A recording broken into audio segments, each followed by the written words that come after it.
வணக்கம் பக்தர்களே, நான் அம்மா பேசுகிறேன். மார்கழி மாதம் 5ஆம் நாள் காலையில் கோலமிட்டு மிளகு பொங்கல் வைத்து அம்பாளுக்கு பூஜை மிக சிறப்பாக நடைபெற்றது.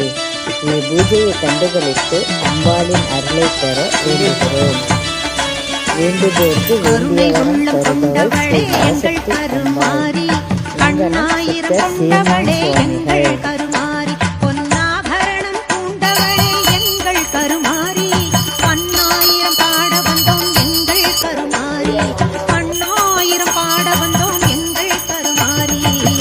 காலமென்னும்